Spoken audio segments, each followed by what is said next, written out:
All right, Warriors, good morning. Welcome back. Gather around, gather around. And look, clear some space. Clear some space. I'm going to share some insights with another, say, content creator. Well, not content creator. There's a Quora article that he responded to. The guy's name is Steve. And he answers a question, what will a narcissist never tell you? I found it quite interesting. And some of these points we've gone over before. What I like to do is share insights from different people so that you understand that it's not something that's just dreamt up. And that I'm not reading your mind. I'm not a fly on the wall. I'm not a prophet. Not a tarot card reader. I'm just someone that experienced the bullshittery and wants to provide the world a shortcut to an exit without having to stay longer than you should for validations that you already got, or because you're overcorrecting and don't want to be a statistic, don't want to be like the rest of the damn family.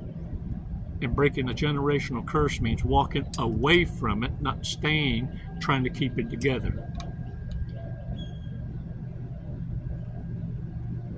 This is why once you cut loose and leave all this behind you, that you never ever share your preferences. Matter of fact, between you and I, it's best to, Spanish word, cállate la boca. Shut your mouth up. Shut up. Because the less you speak, the less ammunition you're giving out to the world to use against you. Now, once you get to a position where, hey, you understand reverse narcology, I let narcissists, sociopaths, psychopaths, and normal people know alike. I share my vulnerabilities. Sometimes I'll mislead folks a little bit, misinformation, but I let it be known. I'm just waiting for the dumbass to use it against me. Because it doesn't bother me. My past does not bother me. I learned from it. That's why I share it with y'all. What most dumbasses don't realize is what I'm sharing with them, I've shared with the world in over 6,000 videos in the Chronicle Library. I want to encourage you to take a look at it. You want to know where I came with this information? Start from the beginning. I'm an open book. But reverse narcology works beautifully. I set it up the other day. Had a flying monkey come around trying to do a recon. Sounds like an interrogation, because you'll notice they jump from subject to subject. They'll change it right away because they got a list of questions they need answers to that they were sent for. And I waited for the perfect time after about a half hour of misleading information that I gave. I mean, I was all over the place. Waited for a stranger to walk up that knew him. Says, hey, what you doing? Oh, I'm over here talking to Chico in front of everybody. I said, no, she's not. She's interrogating. She's a flying monkey. And here shortly, she's fixing to report what she thought she knew and fixing to look like a total fool. Because everything I gave her is just a lie. Just like the way she's acting in front of me. You could have heard a pin drop, yo. A pin drop. Now, if it's not a narcissist, what do you think a reactus would be? A proper reactus of someone who's just innocent. Chico, what the hell are you talking about? No, this woman jumped out that damn pool ever so quick, she didn't even have to dry off. She hauled ass so damn fast, she damn near left without her skivvies.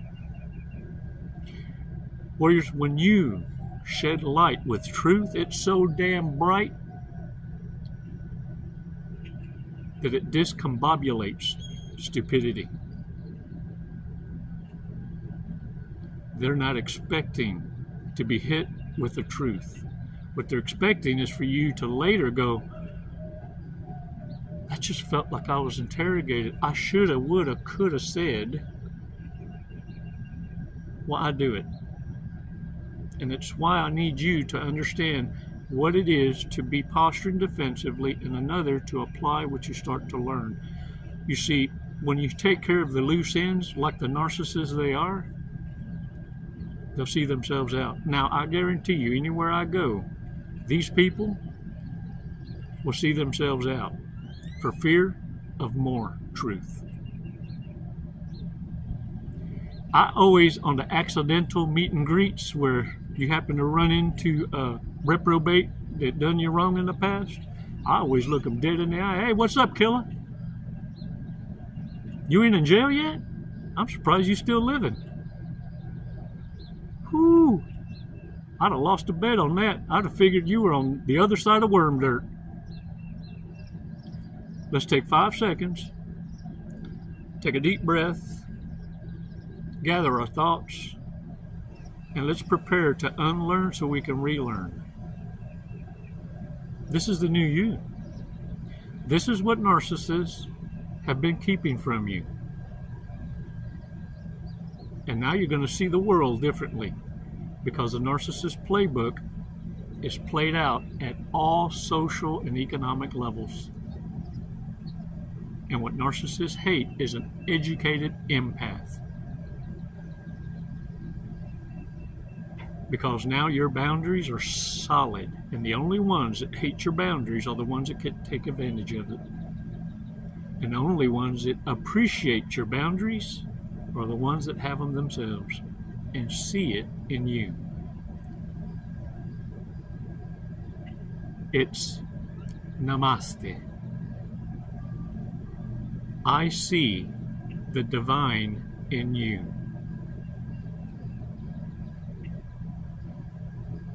5 seconds. Let's do this breathing exercise. Let's take us a short walk on the beach line. What y'all think? Come on now.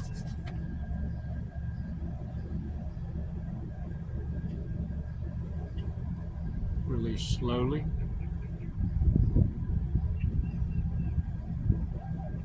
All right, shake it off, shake it off. Y'all, if y'all see me throwing my hands up, it's because while I'm talking to y'all, I'm stretching at the same time. Because as soon as I get done with y'all, I go jump in the water.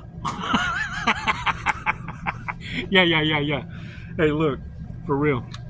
Never, ever, ever show your preferences. You leave yourself open for debate, and you create yourself as a target. Because the only people that are going to hate you for your preferences are the ones that don't qualify. And they don't hate rejection, even subtle. And your preferences are a list of rejections to the unqualified. Look, your personal preferences are a private matter.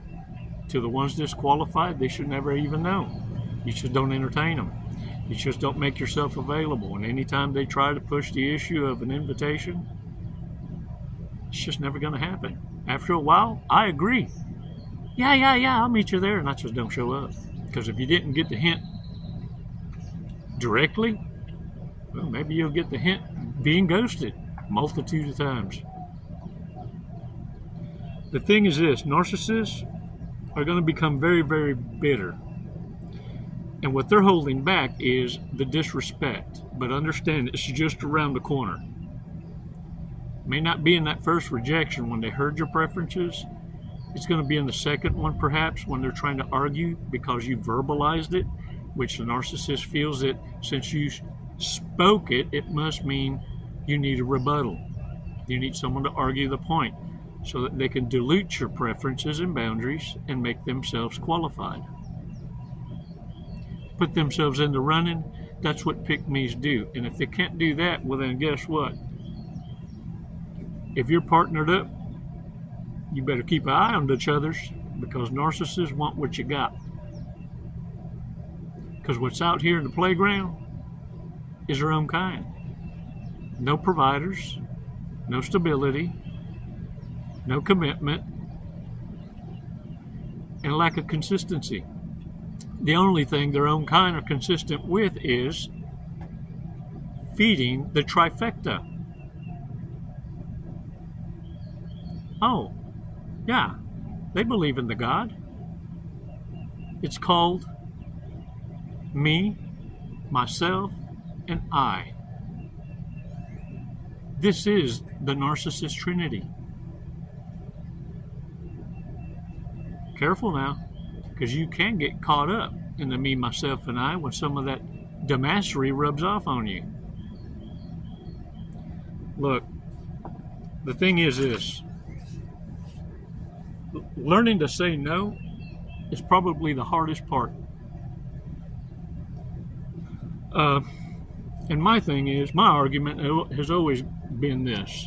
How in the hell can I expect you to say no when you ain't said no to your damn self yet? What do I mean? If you're out of shape, you ain't saying no to what's going in your mouth. If you're unhealthy, you ain't saying no to them addictions that's killing you softly. If you're still running around with randoms, low level, low vibrational people, and you're surrounded by ignorant and wondering why you're still selected by these reprobates, it's because you're in their stomping grounds. Learn to say no to self. You see, narcissists just make the playground look like it's something fun so that you sense the fear of missing out. But make no mistake, narcissists aren't welcome in the inner circles that you are part of. They can't even get an invitation. No one looks their way. They're irrelevant. They're pieces of shit. So they have to make their environment look so enticing and welcoming and temptatious. And before you know it, you're waking up being a victim to a Diddy party with baby oil. Right along the Yeti and the Bigfoot.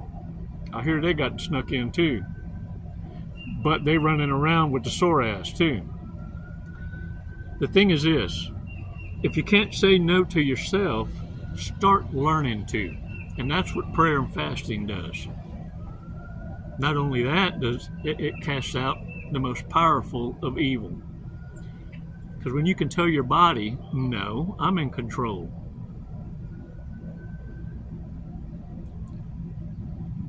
You're showing self-control. Narcissists pick on the ones that already have the outer appearance of the inability to exercise self-control. It's why they pick on the sickly.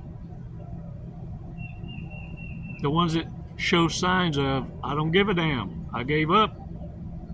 That's why I always say, don't you go around getting life advice from ugly, bitter, old, unhealthy, overweight people. They don't wish you well, they wish to have company.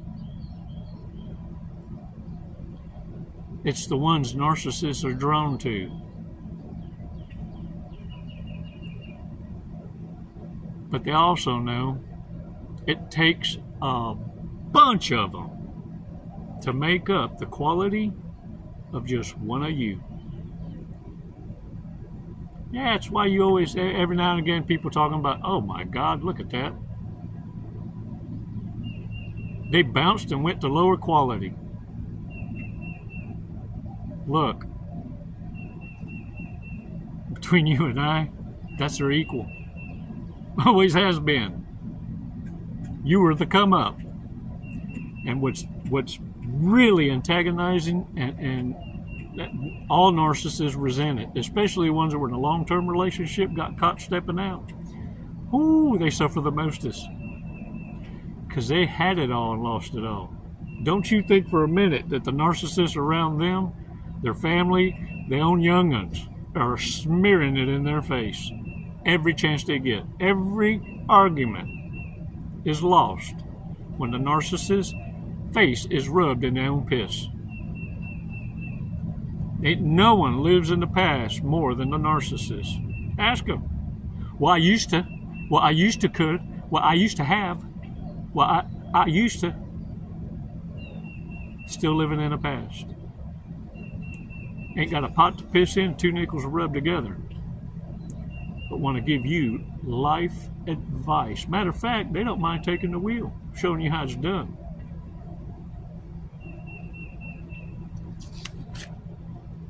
Let's read this article by Steve Darkin. That's a cool last name, Darkin. Hell yeah, I could spook some folks with that one. But anyway, I'll stick with Camacho Cabrera. Steve Darkin answered the question that someone posted on Quora.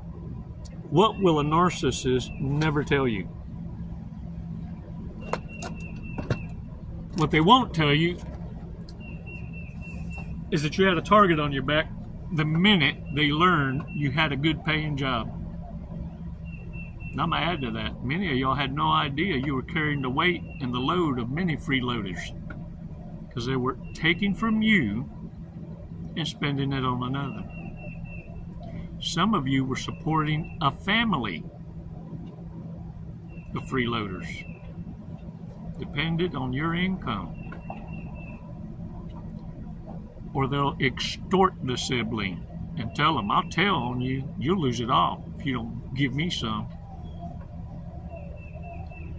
What they won't tell you is how much they hate your family and all the things they did to drive a wedge between you. They won't tell you all those breakups were strategically planned when you were at a low point in order to make you vulnerable. Your own family will do this to keep you tied in with them as a son husband, or you women as daughters, to keep you in the market, funneling funds to them. Because mamas will always tell you, I never left you. But they never elevated you either. They never invested in you. They created son husbands in you, and daughters they pimp out. You have no idea the so-called coincidental relationships were actually transactions behind your back. They won't tell you that your friends who tried to warn you were right. They won't tell you that every I love you they said was a calculated lie. They won't tell you how stupid they believe you are. They won't tell you there were 12 before you and twice that many after the wedding. They can't spell monogamous. They can't spell polygamy either, but they do it. They won't tell you how they bought shopping bags full of things and hid them in their cars so they'd have the alibi for where they'd been all afternoon. And also a change of clothes. Yeah. Some of y'all probably busted them with the love juice running down their legs. They won't tell you they met your replacement a year ago, but kept you in the dark in case the new partner didn't work out. The harem closet. They won't tell you about the secret bank account they've been stashing your money until they were ready to go. They build up what I call false confidence, but since they don't know how to earn it, they're not achievers or bottom feeders. They only know how to steal it and take it. When it runs out, it's Hoover time. They won't tell you they're sorry for breaking your heart. Instead, they'll find some small excuse to blow up over and have arguments. And they won't tell you this either, that when they borrow money, it's not a loan. They're going to find a reason to avoid you or start an argument and charge that what they owe as pain and suffering. Or they'll make up some lie that they helped you somehow and that was payment.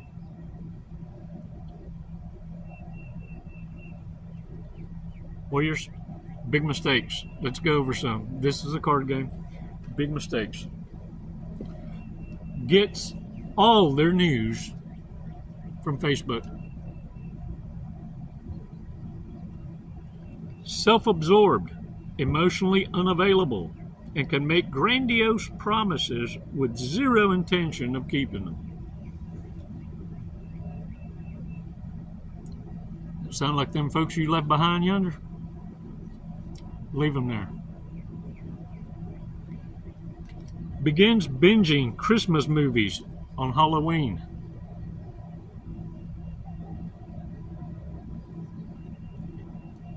Doesn't know how to swim and is afraid of water. Hey, good morning. Post everything on social media, literally everything. You know, I caught trending here lately. A lot of folks losing it. I mean, totally spooked about the times that we're in. But who in the hell gets on the interweb and starts crying? You literally have to prepare yourself and then get your phone, get the right angle,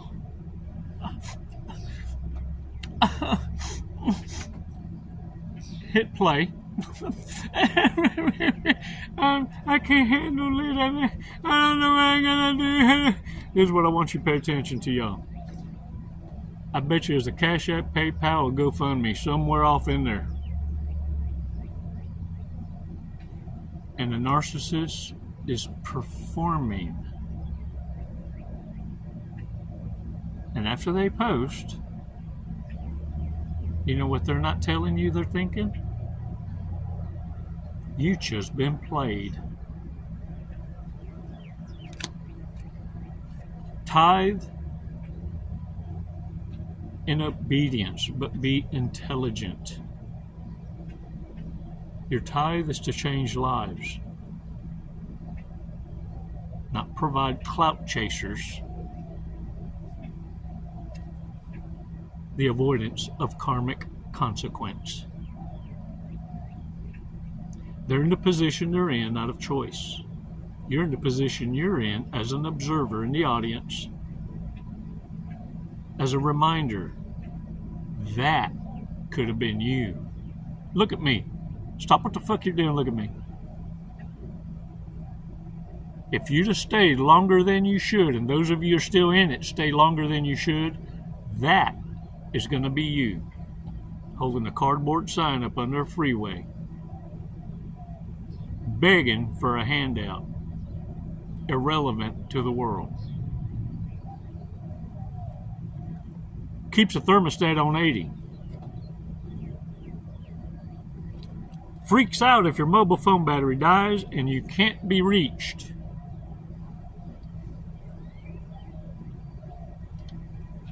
Can settle down, but won't settle. Hello.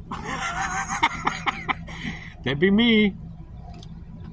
Hates your roommate. Because your roommate knows the truth.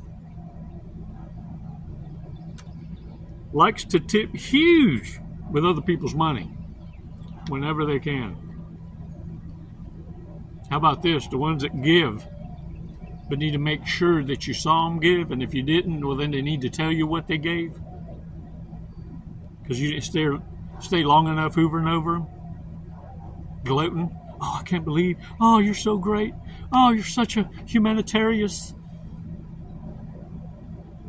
It's clout chasing. The true gift given out of obedience doesn't seek an audience. Because at that point it became a transaction, not a gift offering. Only reads self-help books. Self-help books. It's better than the fools that read nothing but comic books. Talk about living in fantasy land.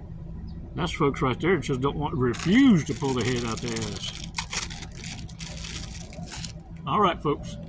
Let's check out today's Fortune's cookie.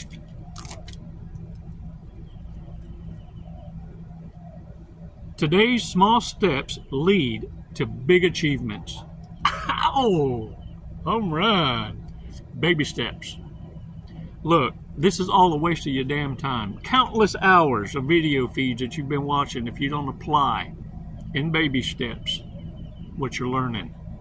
Look, you're not going to learn it all. You're not going to. It takes time. It takes time. And after a while, you get to a point where you get so much under your belt, it's a lifestyle. And the new that you're learning from each other and all of us that are remarking and commenting and answering questions from the victory, now you're applying the new, and it's nothing but a catch-up, a refresher, if you will. furthering your education in the winner's circle, alienating the irrelevant, the insufferable, the bottom feeders. Leave these butt lickers to their own kind.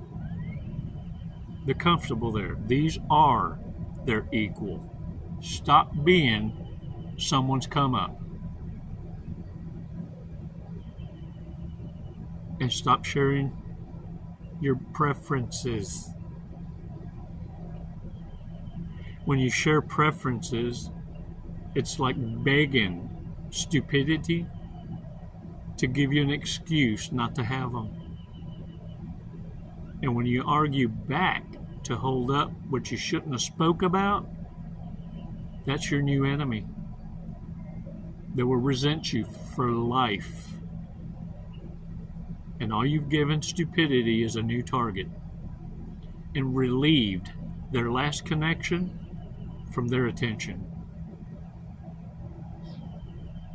Now you understand why it's so important not to ripple the pond where the trash fish live.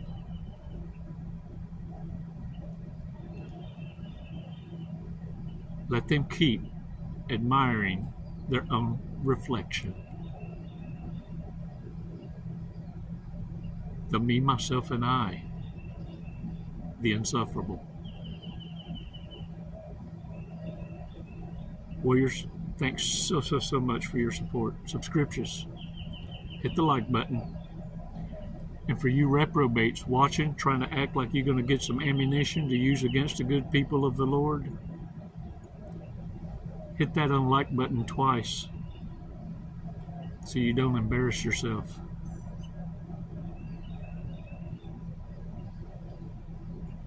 It's never goodbye, warriors. It's always until next time. Remember that Spanish words, cállate la boca, shut up. Speak less, observe more, and don't personalize it. Shake the dirt off your ass. I'm proud of you. You're already won. We're just polishing your armor. Namaste.